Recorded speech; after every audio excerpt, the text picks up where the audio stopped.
Okay, here is episode 3. Episode 1 and 2 had me discovering Ronald Paprindi, who was a local and a lover of Papuan music. Then we traveled out to Raja Ampat and sat on an island and wrote music for a week. And then I traveled back home to write the score.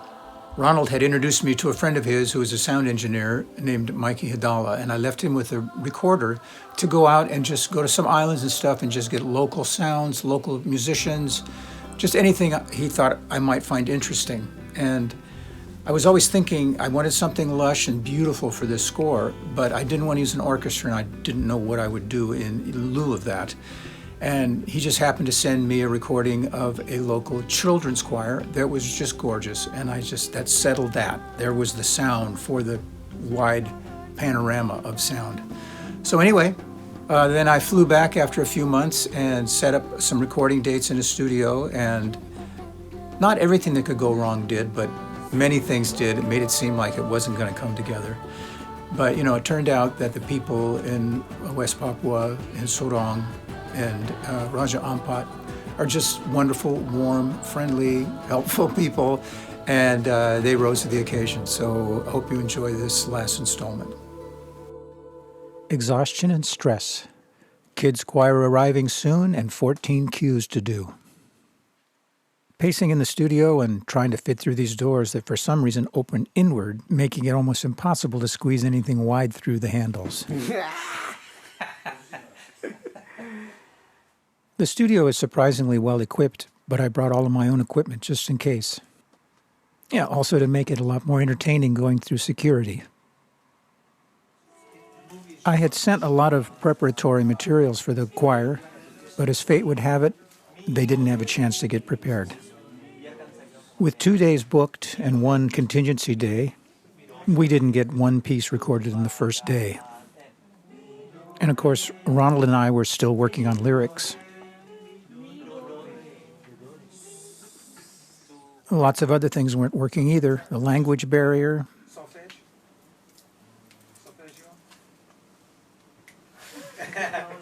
With me, though, just sing just like that. And the fact that I couldn't really see anybody from the control room made for a long first night.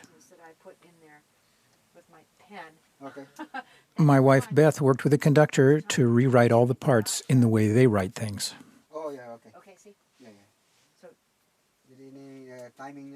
And I was working out a way to move all of my equipment into the studio with the choir so that I could communicate better.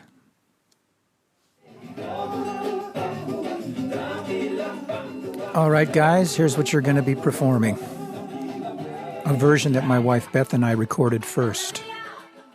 And since we don't really have time to teach it to you as a group, we'll do it in sections. Boys first. The girls really aren't happy with those boys.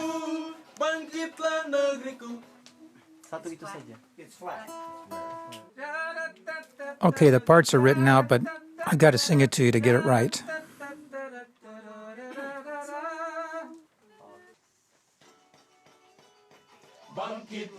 It's getting better, but the girls still don't approve of the guys. That's good. Let me listen back.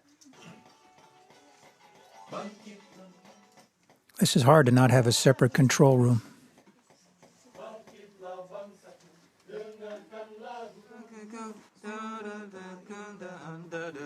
When the going gets tough, Beth jumps in.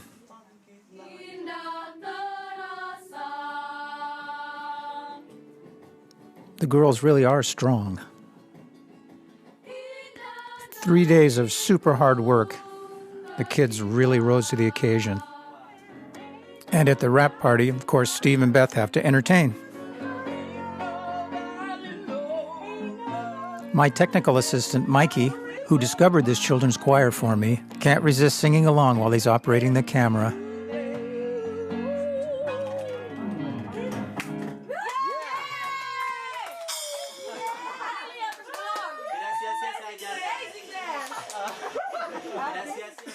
I also wanted to capture the local island sound, so Ronald called some of his friends together and taught them some of our songs, and then I recorded some standards.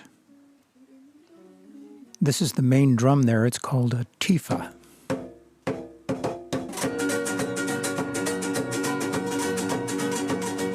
The other thing you see in almost all the bands is a bass that they make there. It's basically out of plywood. Looks like a bass. It only has 2 strings, and you can see that the guy lays his hand down on the neck. He's got some kind of rod there to make the note.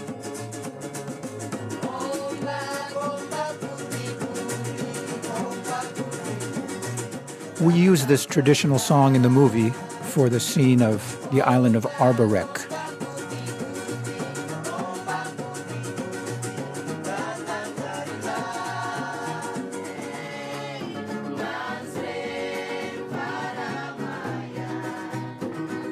I love these basses, and the way they're constructed allows them to play very rhythmic.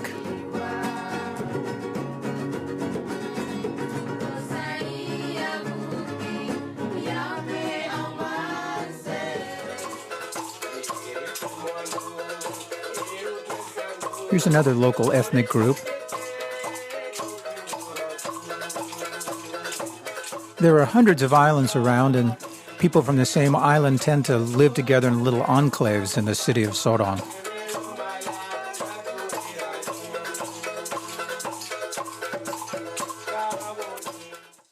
I love this instrument. Okay, can you play a little bit more of that, of what you were playing? I've never seen anything like this instrument.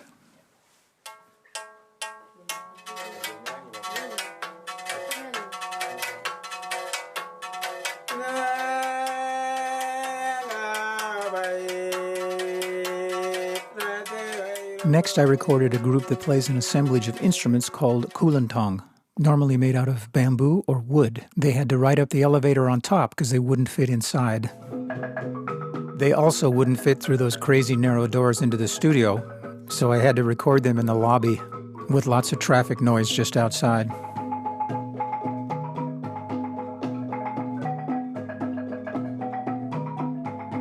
A great sound.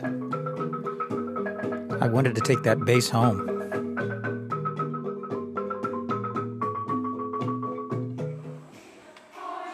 The children's choir really brought a lot to this movie. When we were finished, we went to their church and got a little concert.